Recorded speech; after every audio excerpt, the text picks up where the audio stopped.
There's a lot to say here. First of all, I just picked up a few pieces of early Bronze period pottery. You can tell it, you can look at it and see the big white specks in it. Big giant white specks in it. And this is early Bronze period pottery. It's all over the site here. If you just look around, you'll find it. And then of course we have Middle Bronze pottery here too. And so Abraham, the patriarch period, is right as early Bronze changes to Middle Bronze. So this was a city, no question about it, everybody agrees, at the time of Abraham. And this is the city that is referred to in Genesis when it's talking about Abram. I should still call him Abram because he still hasn't had his name changed to Abraham. So let's go to chapter 13 of Genesis. We read chapter 12 when we were over at Shechem, the first place that Abram came to, and God appeared to him and promised him the land. Verse 3 of chapter 13 says, from the Negev, he's already been down into, so he was at Shechem, which is north of us. Then he went all the way down into Egypt because of the famine, and did the whole thing about his wife being his sister and that whole thing. And then he came up out of there to here. It says, from the Negev, he went up from the place to place until he came to Bethel. See, that's a nomad. You hear that? From the Negev, he went from place to place until he came to Bethel, to the place between Bethel and Ai, where we're standing right now, where his tent had been earlier, and where he had first built an altar. There Abram called on the name of the Lord. Okay, so this is Beitin, that you see these houses over here on the horizon. That's Beitin, and this hill is in the way. But remember, I pointed out Bethel, house of God, is just right over this hill and directly to the west of us. Okay, so somewhere out there where those houses are somewhere is where he would have pitched his tent. Just like when we were standing in Shechem. When you're standing in the city at the time of Abram, you're not thinking of Abram in the city. He's not staying in the city. He's a nomad. He's pitching his tent somewhere out near the city. So we saw where that was at Shechem, where Jacob's well is and where the church is today. So here he would have been on that hill over there, or maybe that hill over there, or who knows, but somewhere in between Ai and Bethel. Okay? So Abram said to Lot, this is what happened here. So Abram said to Lot, let's not have any quarreling between you and me, or between your herdsmen and mine, for we are brothers. Is not the whole land before you? Let's part company. If you go to the left, I'll go to the right. If you go to the right, I'll go to the left. Lot looked up and saw that the whole plain of the Jordan was well watered. The whole plain of the Jordan. You can see the Jordan River going through the bottom of the valley down there. Do you see that dark streak of vegetation that's going down through there? That is the Jordan River, which today is a trickle compared to what it used to be, because Jordan and Israel suck the ever-living life out of it as it comes down. It looks more like a ditch bank by the time it gets to the Dead Sea. So, let me read that again. Lot looked up and saw that the whole plain of the Jordan was well watered, like the garden of the Lord, like the land of Egypt, towards Zoar. This was before the Lord destroyed Sodom and Gomorrah. So Lot chose for himself the whole plain of the Jordan and set out toward the east. Okay, that makes sense, right? If you're looking around here and you get your choice of where you're going to choose to go, well, gosh, there's water down there flowing through the middle of that valley. I think I'll go there. That's like it is in Egypt, where you have a river. Okay. So then it says, this is what the Lord said to Abram, after Lot separates from him, from this place, this is what the Lord says to Abram. The Lord said to Abram, after Lot had parted from him, lift up your eyes from where you are and look north. Look north and south. South, see those three towers on the horizon? That's the Mount of Olives. The one on the right is Hebrew University, where I go to school. The one in the middle is a hospital. The one on the left is a church steeple that is commemorating the ascension of Jesus. So look to the north, Look to the south. East. East. Look out to the east. And to the west. Look out to the west. All the land that you see, I will give you and your offspring forever. I will make your offspring like the dust of the earth, so that if anyone could count the dust, then your offspring could be counted. Go walk through, this is blowing around just a second. Go walk through the length and the breadth of the land, for I am giving it to you. Again, at this time, Abram is childless and old, and so is his wife.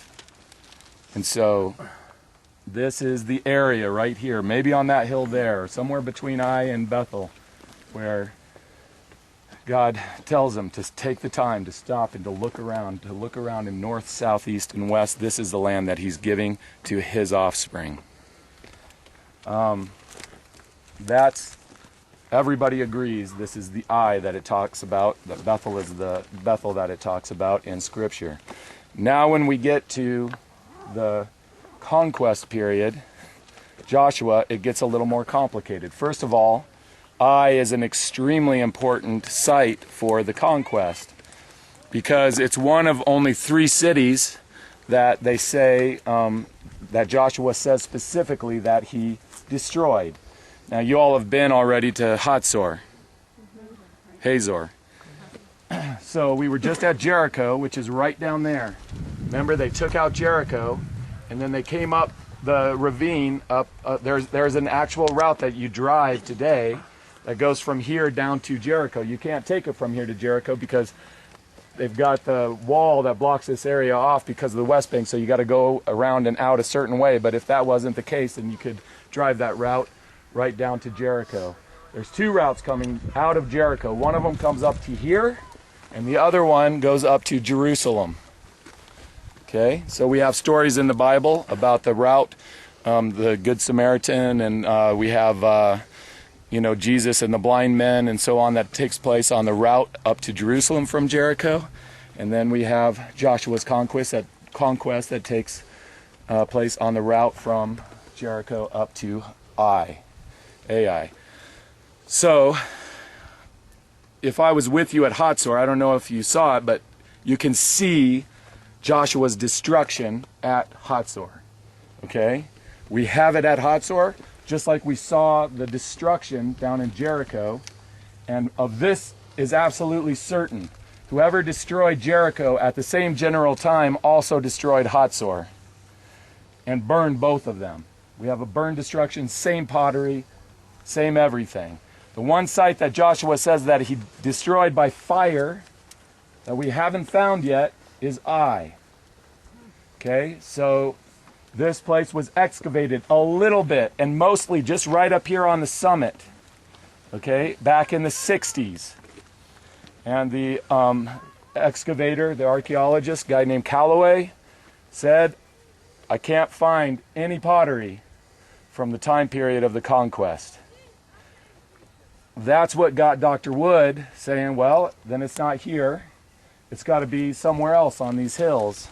And so he found, there's 2 things that we do in archaeology. One is called a survey, where we get a big team like this together and we form these long lines and we walk this entire area if we were doing a survey here. Every hilltop, everything. And we pick the pottery up off of the ground and we mark where it came from. And we do pottery readings because everything under the ground is represented by what you find on top of the ground. Those are called surveys. And then depending on what you find on the surface, that's how you decide where you're going to excavate in archaeology. So a survey was done here, and pottery from the late bronze turned up on this hill over the top of this one that we drove by earlier. So Bryant Wood said, well, let's go look there. There's late bronze pottery there. So we went and we've been digging there, and we found late bronze 1 pottery, the time from Joshua. Not very much of it, not enough of it for my liking. And that site doesn't have fortification walls. It's not like a city with walls, from what I can see. But in the Pro Trench, he reports late Bronze 1 pottery and even the traded Cypriot ware that's common to that period. And so again, you have the same situation that you have here. So now that's why I've changed my mind. I think that where we've been excavating over there is a village associated with this city, which is why it has late bronze 1, 2. It makes sense because in ancient times you have a city and then you have settlements, villages all the way around, because the people didn't live in the cities, most of them. They were agriculturalists. They lived out on the land and they had their flocks and they had their crops and everything else. So, I haven't gone over this with him yet. He'll be cool about it. The thing is we need to find Ai. It's not a matter, we're not competing against each other, and so I think that Ai is here. I think Joshua's Ai is here. And we can't prove it for sure until we excavate, but this is, if I could take you over there, I would take you over there, but it's just a village. It looks like just a village. It doesn't have walls, fortification walls, and this kind of thing. And so Ai is also important. It's the most descriptive battle that we have in the scriptures, because it describes the first battle where they get whooped, and then the second battle where they come back around and set the ambush and defeat them. When they do that, they cut the country in half, Canaan, and then they do a northern and a southern campaign. And the major city for the northern campaign is Hatzor. The major one for the southern campaign is Lachish. So anyways, again, take some time to take this place in. It's a great view. You can look down into the Jordan Valley. You can see the Judean wilderness down there. You can see where Jericho is, just about right, boom, straight that way. You can see where a route would come up to Jerusalem, and then a route would come up here from Jericho.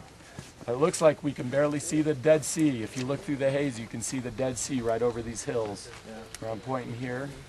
And again, this is definitely where Abram was shown, north, south, east, west. This is the land I will give your offspring. Yeah, question.